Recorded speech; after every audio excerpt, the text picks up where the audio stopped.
صلى الله عليه وسلم وعلى زبيه وآله أبد الدهور وكرم صلى الله تعالى عليه وسلم ओम पुरुषोत्तम भगवान दीपयन्ति पधारित पुष्पंजलि ओम नमस्तस्यै नमस्तस्यै भीमांशु पठोदयाः हरि चर्चो सर्वदं मुहम्मदा ओम शांति नमो नमः हज़रत चिज़रुल उलमाए किराम तोलाबाए इज़ाम सामिन मुकर्रम বয়োজ্যেষ্ঠ বয়কনিষ্ঠ সকল শ্রোতাবৃন্দদের জানাই ভক্তিপূর্ণ সালাম। আসসালামু আলাইকুম ওয়া রাহমাতুল্লাহি ওয়া বারাকাতুহু। তোমার মাইক ভলিউম আর ইকোটা দাও, তাহলে হবে। আওয়াজ মোটা লাগছে, একটু ই করো। হামদ ও সানা সেই মহান রব্বুল ইজ্জতের জন্য, যিনি পরম করুণাময় ওয়াহদাহু লা শারীক খালিক মালিক, যিনি কুল জাহানের সৃষ্টিকর্তা রিজিকদাতা, যে আল্লাহ দয়া করি মায়া করি নানান ব্যতিব্যস্ততার মধ্য থেকে বাছাই করি আমাদেরকে এখনো মাহফিলে আসার বসার শোনার তৌফিক দান করেছেন, তিনার নিকটে শুকরিয়া জানাই, বলি আলহামদুলিল্লাহ। তারপরে হাবিবুল হাবিব গুরুর গুরু জগৎ গুরু আকায় নামদার মাদানী তাজদার নবী আকরাম নূরে মুজাসসাম সাল্লাল্লাহু তাআলা আলাইহি ওয়াসাল্লামের উপর কোটি কোটি দরুদ ও শান্তি ধারা বর্ষিত হোক, সকলেই বলি আল্লাহুম্মা আমিন। আশা করি আপনারা সব ভালো রয়েছেন, ভালো আছেন তো? এই জালসা শুনলেন এতক্ষণ ধরে মুখ চোখ দেখে তো বোঝা যাচ্ছে কে কত নামাজ রোজা করেন, কিন্তু যে অবস্থায় থাকুন না কেন আল্লাহর যদি শুকরিয়া আদায় করা হয় আল্লাহ আপনার নিয়ামত আরও দ্বিগুণ বাড়িয়ে দিবেন, বুঝলেন? কারণ বাবার কোলে ছেলে থেকে যদি অন্য কাউকে বাবা বলে, বাবার মেজাজ কেমন হয়, যে তোকে আমি জন্ম দিলাম, আমি খাওয়াচ্ছি, আমি পড়াচ্ছি, আর আমাকে বাদ দিয়ে অন্য কাউকে বাবা বলছিস। তো তেমনি আল্লাহর জমিনে থাকছি, আল্লাহ নিয়ামত ভোগ করছি, খাচ্ছি পড়ছি, আর আল্লাহকে বাদ দিয়ে যদি মোল্লা নিয়েই ব্যস্ত থাকে তাহলে আর কি করে হবে? অতএব আল্লাহর নাম নিব, দিল থেকে কলজে থেকে বের হবে, একত্রে সবাই মিলে একত্রিতভাবে বলি আলহামদুলিল্লাহ। তাহলে ভালো আছেন তো? হ্যাঁ, মাশাআল্লাহ। দেখুন, খুব সুন্দর মূল্যবান বক্তব্য আপনারা শ্রবণ করছিলেন। আমরা ভাগ্যক্রমে মিলে যাই কোনো না কোনো জায়গায়, তবে বহু দূর থেকে এসেছি, আর ইনশাআল্লাহ চেষ্টা করব যেন আপনাদের রাত্রি বৃথাই না যায়। কারণ বউকে ছেড়ে দিয়ে ঘুম কামাই করে এ রাত্রি জেগে জালসা শুনবেন, বক্তা যদি কিছু দিতে নাই পারে, শ্রোতা যদি কিছু নিতে নাই পারলো, ওরকম জালসা শোনার থেকে বাড়িতে বউয়ের কাছে ঘুমিয়ে থাকলে বেশি নাকি পাবেন। অতএব রাতটা যেন আপনাদের বৃথা না যায় সেদিকে লক্ষ্য রাখবো। আল্লাহ পাক যদি বলান তো ইনশাল্লাহ বলবো, তবে কিছু বলারও শোনার পূর্বে একবার মোহব্বতের সহিত যার যেই দরুদ মুখস্থ আছে একবার দরুদে পাকের নজরানা পড়েন সবাই মিলে। আল্লাহুম্মা সাল্লি আলা সাইয়্যিদিনা সাল্লিম সাল্লু আলাইহি সালাতু ওয়া সালাম আলাইকা রাসূলুল্লাহ সাল্লাল্লাহু তাআলা আলাইহি ওয়াসাল্লাম। একবার হাত উঠিয়ে বলেন আল্লাহু আকবার। মাইক ম্যান তোমাকেও বারবার বলবো না, তুমি শিখবে। একবার দুই হাত তুলে বলেন আল্লাহু আকবার। फूल खिलने लगे रहमतों के, दोनों आलम करीने में आए, दोनों आलम करीने में आए। मोहब्बत के साथ बोलिए सुभान अल्लाह। फूल खिलने लगे रहमतों के, दोनों आलम करीने में आए, दोनों आलम करीने में आए। फूल खिलने लगे रहमतों के, दोनों आलम करीने में आए। ओ महीना दुल्हन बन रहा था, ओ महीना दुल्हन बन रहा था, जिस महीने में सरकार आए, जिस महीने में सरकार आए। আমার আল্লাহ রাব্বুল আলামিন বলে, বান্দা শোনো, নীল আকাশের নিচে জমিনের বুকে তোমাদের বসবাস রয়েছে, নানান রকম সৃষ্টি আর নানান রকম মাযহাব রয়েছে। সারা জিন্দেগি ভর মৌলবি হোক আর মৌলানা, মুয়াজ্জিন হোক আর মুতাল্লি, মুক্তাদি হোক আর মুসল্লি, ইমাম হোক আর গোলাম হোক, বক্তা হোক আর শ্রোতা হোক, পৃথিবীর বুকে যত সৃষ্টি রয়েছে সবাই চায় আল্লাহকে কি করে রাজি করব, সবাই চায় আল্লাহকে কেমন করে ভালোবাসবো। 40 দিন চিল্লা করি কিসের জন্য? আল্লাহকে ভালোবাসার জন্য। পাঞ্জে গানা নামাজ আদায় করি শুধুমাত্র আল্লাহকে ভালোবাসার জন্যে, এক মাস রোজা রাখি শুধুমাত্র আল্লাহকে ভালোবাসার জন্যে। শুধু আমরা নয়, হিন্দু ভাইরা, খ্রিস্টান ভাইরা, হিন্দু ভাই এক হাঁটু গঙ্গার পানিতে নেমে বলতে আছে, ওম গঙ্গেশ্বরী জলেশ্বরী জগৎপতি মা বিধাতাময়ী।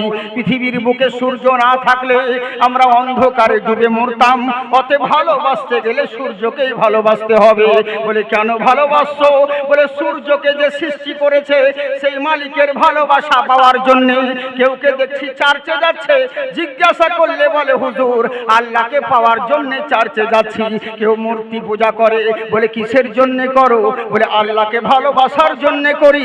মৌলভী মৌলানা দেওবন্দি হোক আর বেরেলি হোক, ওয়াহাবি হোক আর লামাযহাবি হোক, যত সৃষ্টি যত মাযহাব, প্রত্যেকের একটাই উদ্দেশ্য, আল্লাহকে কেমন করে ভালোবাসা যায়। কিন্তু লক্ষ্য করে না আল্লাহর ভালোবাসা বিনিময়ে পাবো কেমন করে।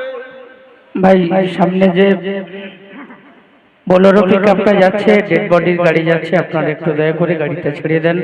ডেড বডির গাড়িটা একটু ছেড়ে দেন, বোলেরো পিকআপটা ছেড়ে দেন, একটু যেতে সাহায্য করুন। হ্যাঁ, রাস্তায় ডেড বডি যাচ্ছে, অবশ্যই আপনারা একটু রাস্তাটা ক্লিয়ার করুন। একে অপরের সহযোগিতা করা এটা হচ্ছে আমাদের কর্তব্য।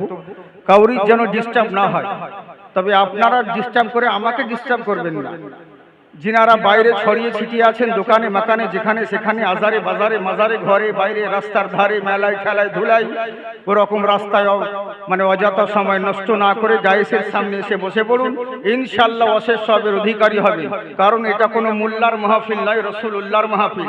এখানে কাউরি বাপের কথা হবে না, যা হবে রাসূলে পাকের কথা হবে। আর ওলামাগণ কখনো দালালি কথা বলেন না, যেটা বলেন দলিলি কথাই বলেন। আচ্ছা, একটা কথা বলি আপনাদেরকে, এটা হচ্ছে আল্লাহ রসুলের মাহফিল। আচ্ছা বলুন তো দেখি, মৌলবি তো বক্তব্য দিয়ে চলে যাবে নাজরানা নিয়ে, মাইক ম্যান মাইকের ভাড়া নিয়ে চলে যাবে, সবাই নানান জনা নানান রকম কর্ম করে নিজের মজুরি নিয়ে চলে যাবে। কিন্তু আমি আপনি এত রাত্রি জেগে বসে থাকলে আপনার আমার লাভটা কি হবে? এটাও তো জানা দরকার। রাত্রি জেগে আপনার আমার লাভটা কি হবে? তো শুনুন, মিষ্টির দোকানে দেখবেন বাতাসা পাওয়া যায়। বাতাসা চিনেন তো? বাতাসা, নকুল দানা। তো মিষ্টির দোকানে বাতাসা পাওয়া যায়। আজ অবধি আপনাদের এই জয়নগর এলাকার লোক কেউ কি বলেছেন মিষ্টির দোকানে বসে যে ভাই আমার বন্ধু এসেছে, এক প্লেট করে বাতাসা দে? নেই। কোনোদিন শ্বশুর বাড়ি যাওয়ার সময় বলেছেন 1 কিলো বাতাসা দে, শ্বশুর বাড়ি যাবো, নিয়ে যান? কেন?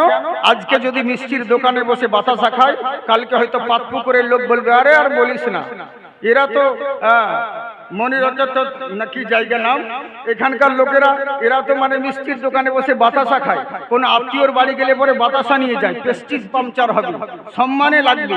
এর জন্য বাতাসা খাওয়া তো দূরের কথা, ওইদিকে তাকিয়ে পর্যন্ত দেখে না। কিন্তু বাতাসা বলছে শোন, আমার সম্মান আমার মর্যাদা দেখতে গেলে পরে মিষ্টির দোকানে দেখিস না, আমার রুতবা দেখতে গেলে পরে জুম্মার দিন মসজিদে যাস বা কোনো মিলাদ মাহফিলের অনুষ্ঠানে যাস। আরে বাচ্চা তো বাচ্চা, আমাকে নেবার জন্য বুড়োরা পর্যন্ত কাড়াকাড়ি করে, কারণ তখন আর বাতাসা থাকে না, তাবাররুক হয়ে যায়, শিরনি হয়ে যায়। সামান্য মিষ্টির দোকানের বাতাসা মিলাদ মাহফিলে এসে তার যদি নাম পরিবর্তন হয়ে যায়, শান বেড়ে যায়। আপনি আমি আল্লাহর বান্দা, নবীর উম্মত, আপনি আমি আল্লাহ রসুলের মাহফিলে এলে আপনার আমার শান কি আল্লাহ বাড়াবেন না? নিশ্চয় বাড়াবেন। এরই জন্য বলছি, বাদ্য শোনাবো কি আমার, মন দিয়ে শুনুন। একবার হাত উঠিয়ে বলেন আল্লাহু আকবার। জি, তামাম জাহান মালিক চাই, আল্লাহকে ভালোবাসবো কেমন করে? কিন্তু আল্লাহকে ভালোবাসার জন্য সবাই দিক বিদিক দৌড়ে বেড়ায়, কিন্তু আল্লাহর ভালোবাসা তো পেতে হবে।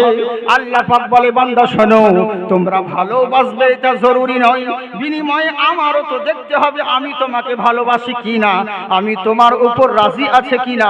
তাহলেই তো তোমার ভালোবাসাটা সফল হবে, তাহলে তোমার মর্যাদাটা সফল হবে। দিক বিদিক নানান রকম জাতি, নানান রকম সৃষ্টি, সবাই বিভিন্ন রকম কর্ম করে শুধুমাত্র আল্লাহর ভালোবাসা পাওয়ার জন্য।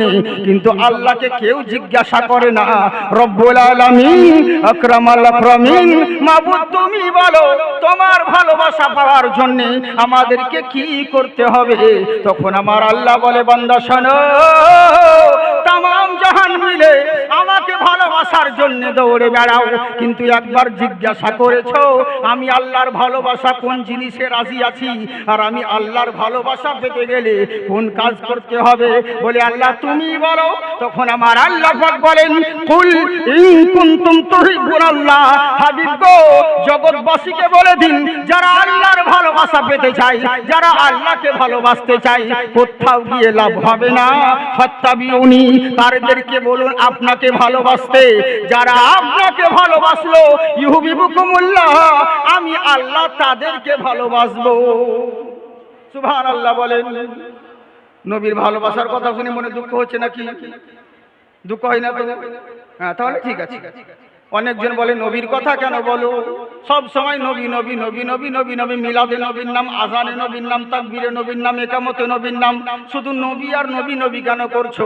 নবীর কথা বলবো না তো তোমার বাবার কথা বলবো নাকি? নবীর জন্যই তো সব কিছু পেয়েছি। আল্লাহ ওয়াহদাহু লা শারীক, আল্লাহ এক, যার দ্বিতীয় নেই। এটা কে বলেছে? কোনো মোল্লা নয়, আল্লাহর রাসূল বলেছেন। আচ্ছা জেনে রাখো, আমরা মিলাদ করি, মাহফিল করি, জালসা করি, সব জায়গায় নবীর প্রতি দরুদ পড়ি, নবীর প্রতি সালাম করি, নবীর জিকির আজগার করি, নবীর গুণগান করি। অনেকেই বলে কেন নবী নবী করো? আচ্ছা আপনাদেরকে বলি, তুমি তো ভাত প্রত্যেক দিন খাও, কিন্তু তুমি পানি কেন বারবার করো? আজকে যদি ঝিঙে ডাল করো, কালকে ঝিঙেতে ডালে তোমাকে ভালো লাগবে না।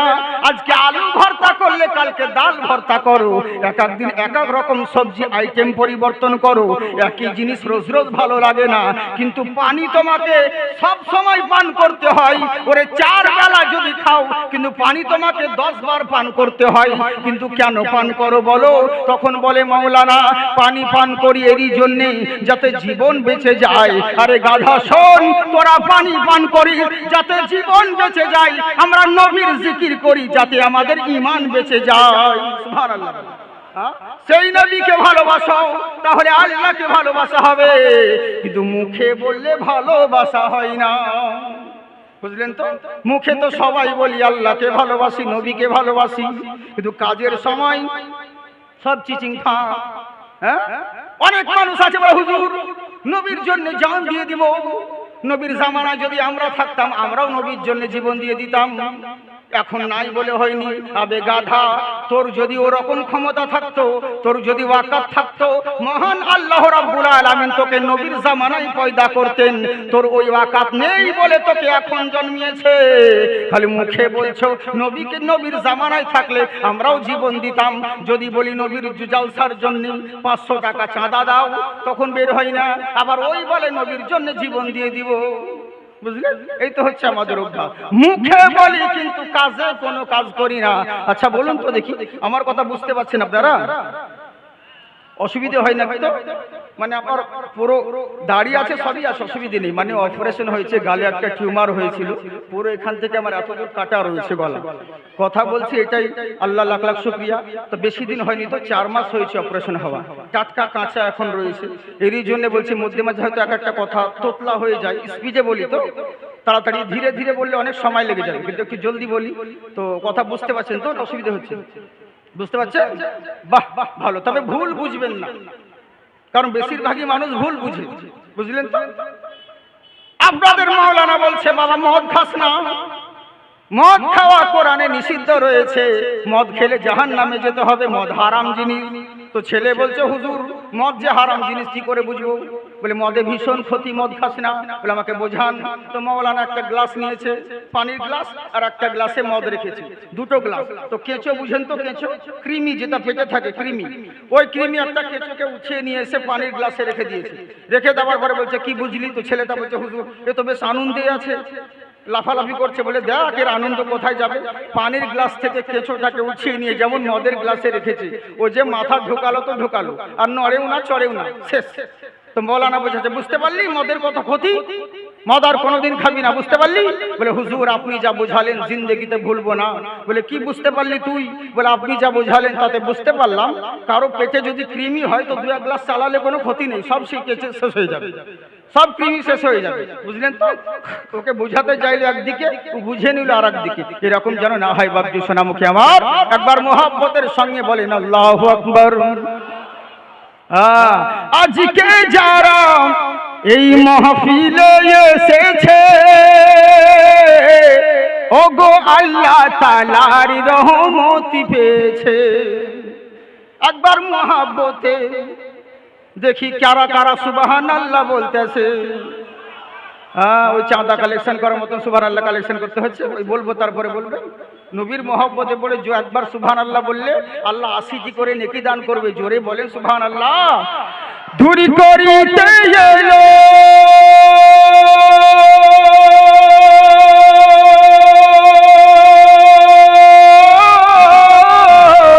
ধুরি করিতে এলো এ তিন দুঃখীর জ্বালা, এলো মক্কায় মোদের নবী কামলিওয়ালা।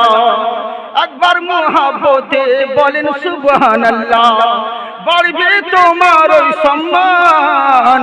পড়ো সাল্লু আলাইহি সালাম,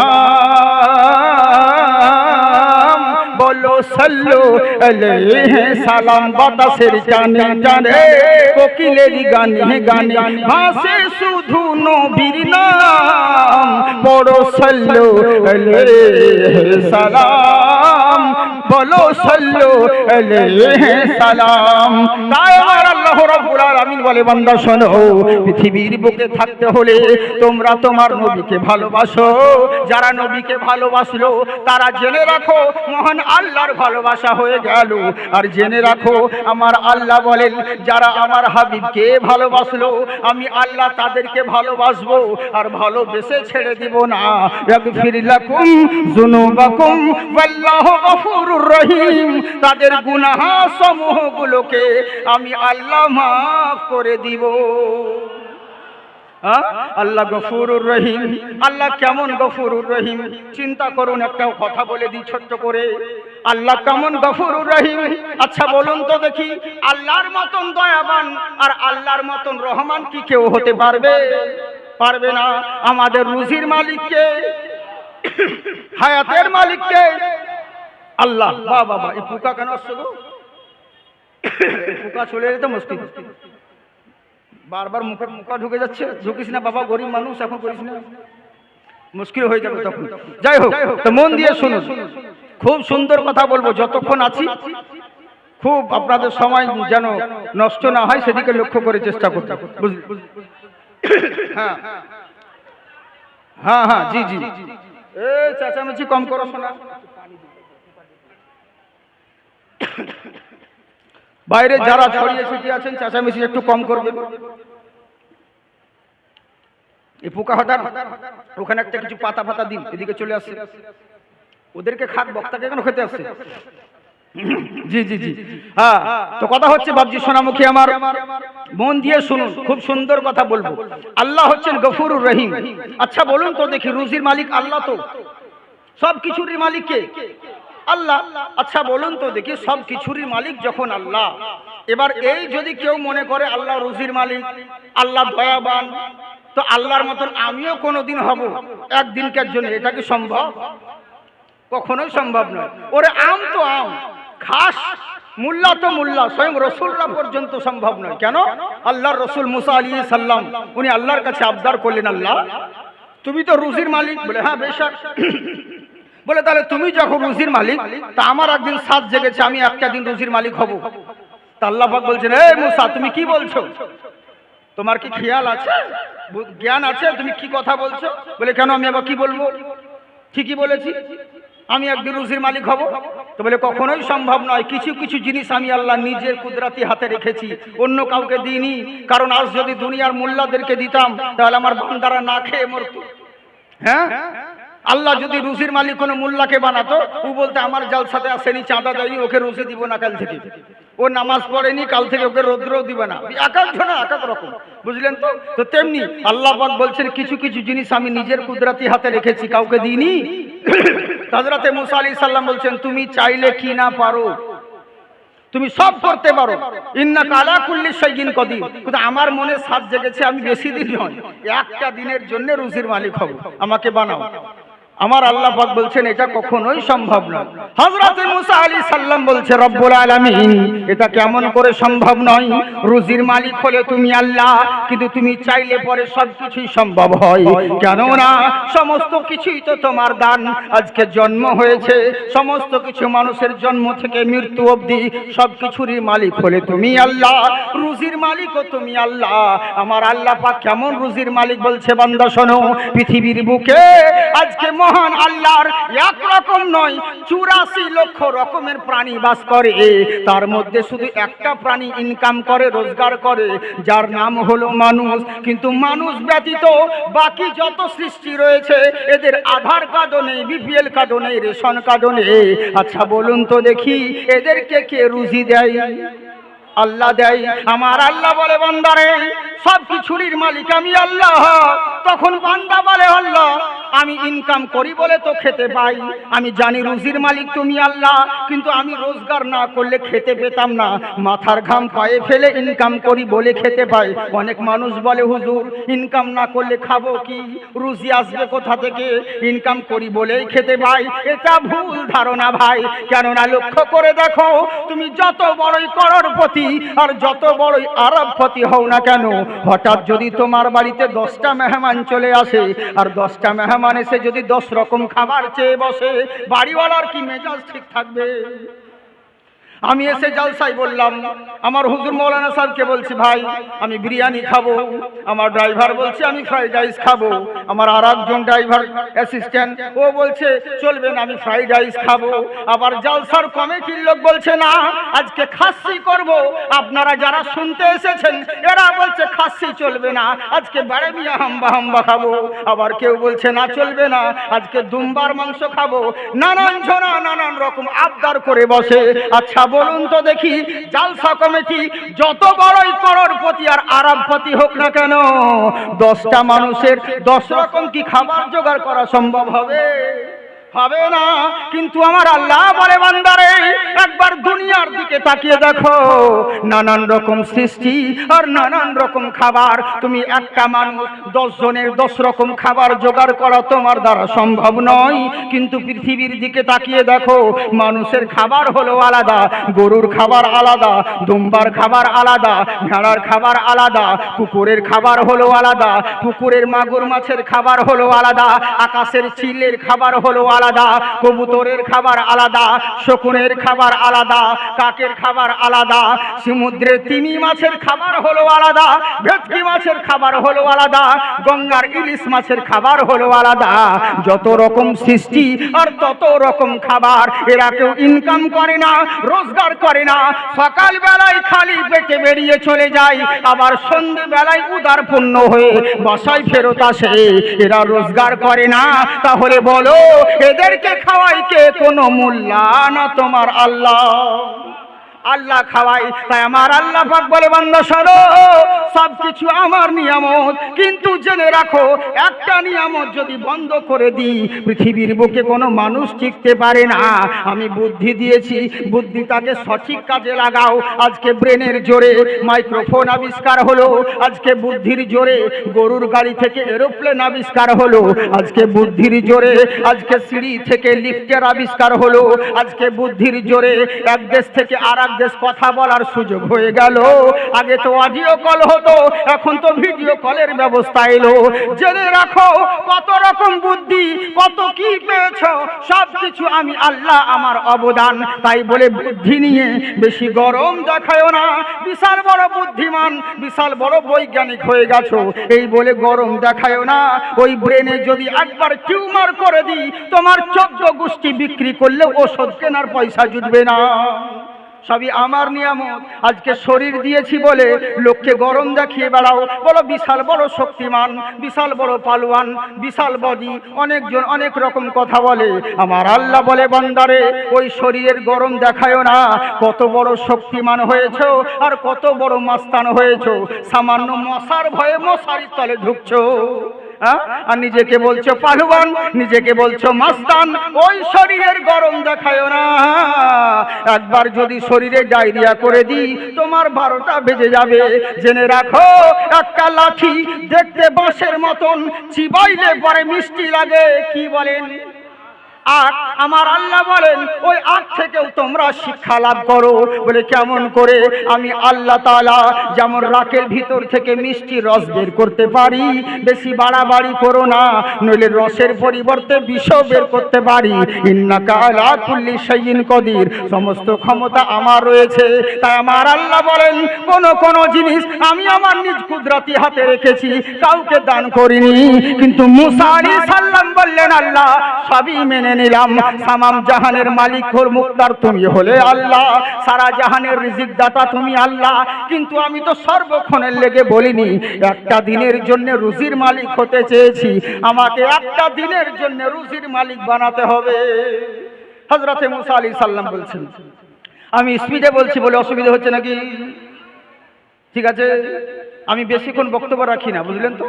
এক থেকে যে আমরা ইন্টারনেটে দেখেছেন 1-1.5, খুব জোর হলে টেনে টেনে 1.5-2 হয়। এবার এতে অনেক লোক বলে অমুক বক্তা তো 2.5 ঘন্টা বক্তব্য রাখে, 3 ঘন্টা বক্তব্য রাখে, জাকির হোসেন সাহেব এত জলদি কেন ছেড়ে যায়? ওবে লোকে 3 ঘন্টা, আমার 1 ঘন্টা মেপে যাক, ওর থেকে বেশি হবে, বুঝলেন? কারণ কথার মধ্যে স্পিডে, কারণ আপনি যেটা 10 মিনিটে বলবে সেটা আমি 10 সেকেন্ডে বলবো। হ্যাঁ, অনেক রকম ব্যাপার আছে। যেমন ধরুন একটা কথা বলি শর্টকাটে, তাহলে বুঝে নেবেন। অনেক বক্তা আছে, মা আমিনা আমার আব্দুল্লাহ বাণিজ্য করতে যাচ্ছে, হযরতে মা আমিনা টুকটুক করে দেখতে আছে। 10 সেকেন্ডের কথা 10 মিনিটে, বুঝলেন? আর আমি মূলটাই বলি, আব্দুল্লাহ বাণিজ্যে যাচ্ছেন, মা আমিনা দেখতে আছে, কেসে খতম, 10 সেকেন্ডে শেষ, বুঝলেন? এই হচ্ছে ব্যাপার। তো অনেক রকম ব্যাপার রয়েছে, এরই লেগে বলি মন দিয়ে শুনুন। আর স্পিডে যদি অসুবিধা হয় তাহলে বলুন, ধীরে ধীরে বলছি, চলবে তো? কারা কারা শুনবেন না হাত উঠান, শুনবেন না? হ্যাঁ, এগুলোকে বলে জোশে বয়ে, মানে তালকানা, বাংলাদেশের মতন। বাংলাদেশে বক্তাও যেমন আনাড়ি, শ্রোতাও তেমনি আনাড়ি। হ্যাঁ গো, আপনারা শুনেছেন ইন্টারনেটে আমার বক্তব্য আমি বলেছি। কেন রাগ লাগে না না লাগে বলুন তো? সব জিনিসে ঠিক। বক্তা স্টেজে এসে বলছে বাবা ওকে বেগুন দিয়েছে বলে, কে বলছে বেগুন খাবেন না কেউ, বেগুন না জায়েজ আছে, বেগুনে চুলকানি হয়, বেগুনে অ্যালার্জি আছে, বলুন ঠিক না বেঠিক? পাবলিক বলছে ঠিক। এবার ওর পরে প্রধান বক্তা স্টেজে এসছে, প্রধান বক্তা এসে বলছে বেগুন যার মধ্যে আছে অগণিত গুণ, বেগুন খেলে ভিটামিন আছে, উপকার আছে, সবাই মিলে বেগুন খাবেন, বলুন ঠিক না বেঠিক? পাবলিক বলছে ঠিক। সালা সবই ঠিক, বুঝলেন? সবই ঠিক। এই হচ্ছে ব্যাপার। মানে কি আর বলবো, যা বলবো সবটা ঠিক। তো ওরকম যেন না হয়, একটু জোশে পড়ে ঘুষ খাবেন না, সুবহানাল্লাহ বলতে গিয়ে তুফানাল্লাহ বলে দিয়েন না, বুঝলেন তো? হাত উঠিয়ে বলেন আল্লাহু আকবার। वाला शराफत गिल्ला मुबद्दत वालल मुस्तकीम रब्बुल आलमीन, रब्बुल आलमीन। আরবি বলবো না, বুঝতে পারবেন না, উর্দুই বলি। হুর মালাইক ঝুমে গায়ে, अदब से पल के झुकाए, नबी जी आ रहे हैं, नबी जी आ रहे हैं। जर्रे चमके महकी हवाए और नूरानी फिजाए, नबी जी आ रहे हैं, नबी जी आ रहे हैं। सुभानाल्लाह बोलें। খুব সুন্দর কালাম। আমি আসান উর্দুতে বলছি, কড়া উর্দুতে নয়। কড়া উর্দুতে বললে সবাই বুঝতে পারবেন না, বাঙালি মানুষ, ওই জন্য আসান উর্দুতে এক এক মিসরা বলছি। হ্যাঁ, ভালো লাগবে, সুবহানাল্লাহ বলবেন, নেকি পাবেন। ভালো লাগছে তো মোহাব্বতে জোরে বলেন সুবহানাল্লাহ। হ্যাঁ, মেরে নবী को देखो उम्मत को होगा इंतजार है, दीदार की खातिर ये हर एक पैगंबर बेकरार है। पत्थर जिनकी कलमा सुनाए, पत्थर जिनकी कलमा सुनाए, तेरी भी सर को झुकाए, नबी जी आ रहे हैं, नबी जी आ रहे हैं। हूर मलाइक झूमे गाए, अदब से पल के झुकाए, नबी जी आ रहे हैं, नबी जी आ रहे हैं। সাল্লাম বলছেন, আল্লাহ গো, আমাকে একটা দিনের জন্য রুজির মালিক বানাও। আমার আল্লাহ বলেন, ঠিক আছে, তুমি যখন বারবার রুজির মালিক হতে চাও, তাহলে একটা কাজ করো, সকালবেলায় বেরিয়ে চলে যাবে বানি ইসরাইল কওমের কবরস্থানে, সবচাইতে বড় যেটা কবরস্থান, ওই কবরস্থানে গিয়ে তুমি থাকবে, সারা দিন থাকবে। যখন সন্ধ্যেবেলায় মাগরিবের সময় হয়ে যাবে, ওই সময় তুমি সূর্য ডোবার সময় ওইখান থেকে বের হয়ে তুর পাহাড়ে আসবে। তারপরে দেখবো তোমাকে রুজির মালিক বানানো যায় কিনা। হযরতে মুসা আলাইহিস সালাম বলছেন, ঠিক আছে আল্লাহ। আল্লাহর কাছে অঙ্গীকার করে চলে গেলেন সকালবেলায় বানি ইসরাইল কওমের সব থেকে বড় যে কবরস্থানটা, ওই কবরস্থানে গিয়ে দাখিল হলেন। আমার আল্লাহ বলেছিলেন, এমন একটা জায়গায় তুমি থাকবে যেন তুমি সবাইকে দেখতে পাও আর তোমাকে কেউ না দেখতে পারে। আমার মুসা আলাইহিস সালাম বলেছেন, আল্লাহ ঠিক আছে, তাই হবে। হযরতে মুসা আলাইহিস সালাম করলেন তা কি, ওই কওমের কবরস্থানে গিয়ে এমন একটা উঁচু জায়গায় ঝোপ গাছ দেখে উঠে গাছের উপরে উঠে দাঁড়ালেন। উনি ওখান থেকে পুরো কবরস্থান দেখতে পাচ্ছে, কিন্তু কেউ চেষ্টা করলে উনাকে কেউ দেখতে পাবে না। এরকম কবরস্থানে গাছের উপর বসে আছেন। সকাল থেকে 10টা হয়ে গেল, বেলা হয়ে গেল, সূর্য মাথার উপরে চলে এলো, জোহরের টাইম হয়ে গেল, কিন্তু চিন্তায় পড়ে গেলেন। হযরতে মুসা আলাইহিস সালাম মনে মনে ভাবেন, আল্লাহ তোমার যদি কিছু হিকমত দেখানোর ছিল, তুমি আমাকে লোকালয়ে পাঠাতে পারতে, কোনো বাজারে পাঠাতে পারতে, যেই জায়গায় গ্রামে মানুষ বসবাস করে ওই জায়গায় পাঠাতে পারতে, কিন্তু কবরস্থানে তুমি কেন পাঠালে? এখানে তো কোনো কাজ নেই, মানুষ আসছে আর লাশকে দাফন করছে, চলে যাচ্ছে, তাছাড়া কোনো কাজ নেই। কবরস্থানে কেউ তো লুডু খেলতে যায় না, মাটি দিতেই যায়। আল্লাহ তোমার কি মহিমা রয়েছে, এখানে কেন থাকতে বললে? দুপুর হয়ে গেল, চিন্তা করছেন, আল্লাহ যখন থাকতে বলেছেন সন্ধে অবধি অপেক্ষা করি, এইভাবে আসরের সময় হয়ে গেল, বিকেল হয়ে গেছে। উনি চিন্তা করলেন, যাকে বেলা তো ডুবে গেল, এবার আমি গাছ থেকে নামি।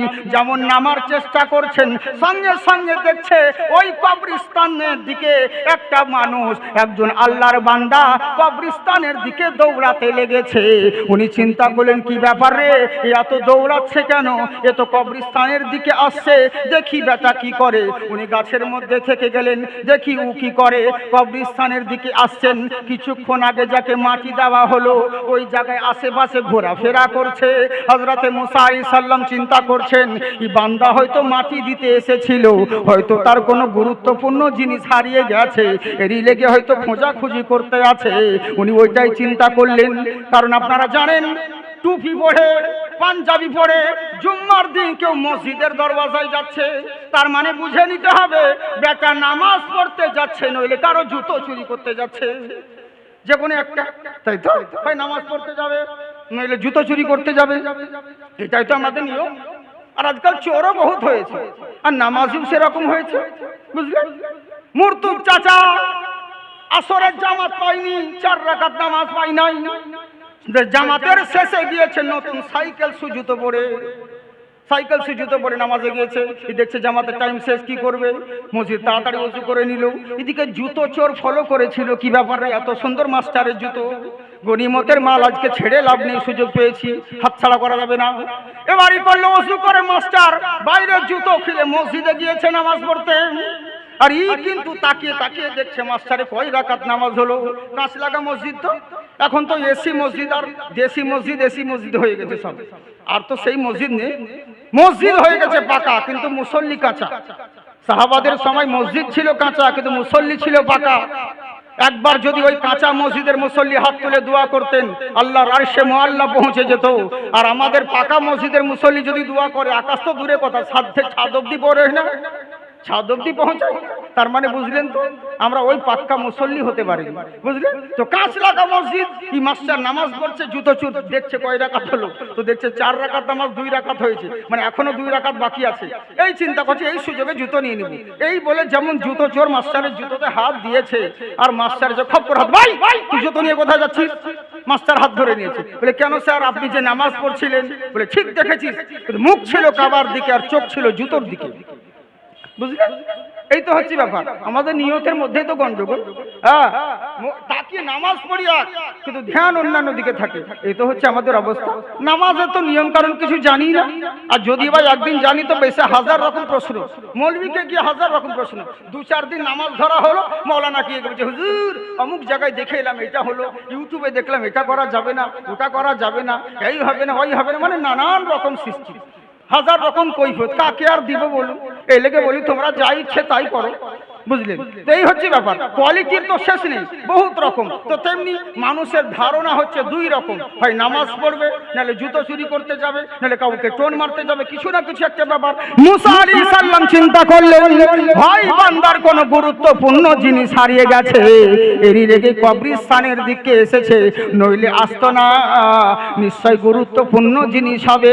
কিন্তু আল্লাহ আল্লাহ আল্লাহু আকবার, কি হলো শেষ পর্যন্ত দেখতে আছে কি, কিছুক্ষণ আগে বিকেল বেলায় ওই বানি ইসরাইল কওমের সবচাইতে সুন্দরী মহিলা যাকে দাফন করা হলো, ওই কবরের কাছে এসে মাটিগুলোকে সরাতে আরম্ভ করেছে, মাটিগুলোকে ছেটাতে আরম্ভ করেছে। হযরতে মুসা আলাইহিস সালাম চিন্তা করলেন, হয় মনে হয় এই কবরস্থানের মধ্যে এই বান্দার কোনো মাটি দিতে গিয়ে হয়তো কিছু পড়ে গেছে, তাই হয়তো খুঁজতে এসেছে, আর নইলে বেটা কাফন চুরি করতে এসেছে, দুটোর মধ্যে এক হবে, হয় কোনো গুরুত্বপূর্ণ জিনিস নিয়েছে হারিয়ে গেছে, আর না হলে কাফন চোর বটে, দুটোর মধ্যে একটা তো হবে। এই চিন্তা করতে লাগলেন, দেখি কি করা যায়। মাটিগুলোকে সরানোর পরে ওই বান্দাটা কবরস্থানের মধ্যে দাখিল হলো, তারপরে ওই মুর্দা ব্যক্তির লাশটা থেকে, মুর্দা মহিলার লাশের উপর থেকে কাফনটাকে তুলে নিয়ে যখন কবরস্থানের উপরে ফেলে দিয়েছে, মুসা আলাইহিস সালাম চিন্তা করলো, এতক্ষণে আমার ধারণা ঠিক হলো, এই বান্দা কাফন চোর হবে, এই বলে চিন্তা করতে আছেন। কিন্তু আল্লাহ আল্লাহ, যখন মানুষ পাপের হাত পার করে দিয়েছে, ওই বান্দাটা কাফন চুরি করতেও আসেনি, কোনো গুরুত্বপূর্ণ জিনিস হারিয়ে গেছে ওটা কেউ নিতে আসেনি। ওই বান্দা করলো কি, ওই নাফরমান বান্দা ওই মুর্দা জানাজার সঙ্গে কুকর্মে লিপ্ত হয়ে গেল। সুন্দরী মহিলা যাকে দাফন করা হলো তার সঙ্গে জেনায় লিপ্ত হয়ে গেল। হযরতে মুসা আলাইহিস সালাম উনি এমনিতেই তো রাগী পয়গম্বর, জালালুল কদর পয়গম্বর, উনি কি আর সহ্য করতে পারেন? গাছ থেকে নেমে যাচ্ছে যে ওকে আজকে কতল করে দিব, যেমন সামনে পা বাড়াতে যাবে, সামনে জিবরিল আমিন দাঁড়িয়ে গেছে, বলে দাঁড়ান, কোথায় যাচ্ছেন আপনি? বলে কেন, তুমি কি দেখতে পাচ্ছ না, ওই দেখো কবরের মধ্যে আল্লাহর নাফরমান বান্দা, দেখো মুর্দা ব্যক্তির সঙ্গে খারাপ কাজ করছে, ওকে আজকে কতল করে দিব। হযরতে জিবরিল আমিন বলছেন, আপনার কি মনে নেই? বলে কি, আল্লাহর সঙ্গে আপনার কি কথা হয়েছিল? বলে কি কথা হয়েছিল? বলে আল্লাহ আপনাকে বলেছে কবরস্থানের মধ্যে সারা দিন থাকবেন, যা যা হবে শুধু দেখবেন, মাতব্বরি করতে যেতে হবে না, নাক গলাতে আপনি যাবেন না, ইন্টারফেয়ার করতে যাবেন না, আপনার কাজ হলো শুধু দেখা। হযরতে মুসা আলাইহিস সালাম আল্লাহর হুকুমের কাছে বাধা, উনি চুপ করে গেলেন, আর সামনে গেলেন না, নামুদিকে মাথা নিচু করে চোখ দিয়ে গড় গড় করে পানি ঝরে। জিবরিল আমিন বলছেন, মাথা উঁচু করেন, নিচু দিকে মাথা কেন করছেন? ওই দিকেই তাকিয়ে থাকুন, আমার আল্লাহ আপনাকে তো শুধু দেখতেই বলেছেন, আপনি ওই দিকেই দিদার লাভ করুন। হযরতে মুসা আলাইহিস সালাম ওই দিকে তাকিয়ে আছেন, চোখ দিয়ে গড় গড় করে অশ্রু ঝরতে আছে, আল্লাহর হুকুমের কাছে বাধা, কিছু বলতে পারলেন না। ওই বান্দাটা কুকর্ম করার পরে নিজের গৃহের দিকে চলে গেল। এবার সন্দেহ হয়ে গেছে, হযরতে মুসা আলাইহিস সালাম কান্না করতে করতে তুর পাহাড়ের দিকে যাচ্ছেন, যেহেতু আল্লাহ বলেছেন সন্ধ্যেবেলায় তুর পাহাড়ে এসো, তারপরে কথা বলবো। হযরতে মুসা আলাইহিস সালাম তুর পাহাড়ের দিকে রওনা হলো, যে আজকে আল্লাহকে বলবো কেমন বান্দা তুমি দিয়েছো, কেমন বান্দা তুমি সৃষ্টি করেছো, এরকম নানান রকম মনের ভিতরে কথা চলতে আছে। তুর পাহাড়ে হাজির হলো, হাজির হওয়ার পরে আমার আল্লাহ পাক বলেন, এ মুসা শোনো, আমার কথা তুমি পালন করেছো, সারা দিন তুমি আমার কথা মোতাবিক কবরস্থানে কাটিয়েছো। আচ্ছা বলো তো দেখি, তুমি যে কালকে বলেছিলে রুজির মালিক তোমাকে বানাতে হবে, আচ্ছা বলো তুমি কি রুজির মালিক হবে না? বলে হ্যাঁ, রুজির মালিক তো হবো, ওই লেগে তো সারাদিন থাকলাম। একটা দিনে? বলে কত দিনের জন্য? বলে আল্লাহ ওয়াহিদ একটা দিনের জন্য আমি রুজির মালিক হতে চাই, তখন আমার আল্লাহ বলেন ঠিক আছে মেনে নিলাম, তোমাকে রুজির মালিক আমি একটা দিনের জন্য যদি বানিয়ে দিই। আচ্ছা বলো তো দেখি, তোমাকে যদি রুজির মালিক বানাই, আজকে কবরস্থানে যেই বান্দাটাকে খারাপ কাজ করতে দেখলে, মুর্দা ব্যক্তির সঙ্গে জেনা করতে দেখলে, ওই বান্দা যদি তোমার সামনে আসে, তুমি কি তাকে রুজি দেবে? বলে রুজি ওকে সামনে বলে কেটে দিব। ওরকম বান্দা থাকার চাইতে না থাকাই ভালো, ওদেরকে ধ্বংস করে দেওয়া দরকার। ওই নাফরমান বান্দাকে রুজি দেব আমি? এটা কখনো সম্ভব? আমার আল্লাহ বলছেন মুসা এরই লেগেই বলেছিলাম তোমার দ্বারা সম্ভব নয়, কারণ আমি আল্লাহ, আমি রহমানুর রহিম, আমার সিফাত অন্য কারো দ্বারা সম্ভব নয়।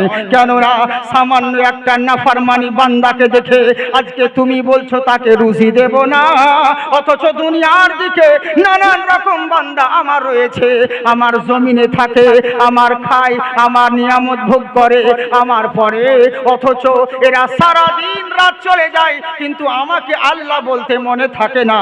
কিন্তু মুসা শোনো, দুনিয়ার যত সৃষ্টি রয়েছে এরা সারা দিন আমার নিয়ামত ভোগ করে, কিন্তু সবাই এরা আমাকে আল্লাহ বলতে ভুলে যায়। আমি আল্লাহ তাদেরকে কখনো রুজি দিতে ভুলি না। জেনে রাখো, তাই আমি আল্লাহ, আমার মতন দয়াবান কেউ হবে না। মুসা আলাইহিস সালাম বলছেন আল্লাহ গো, সাদ্দাকতা, তুমি ঠিকই বলেছো, তোমার উপাধি, তোমার সিফাত অন্য কারো দ্বারা সম্ভব নয়।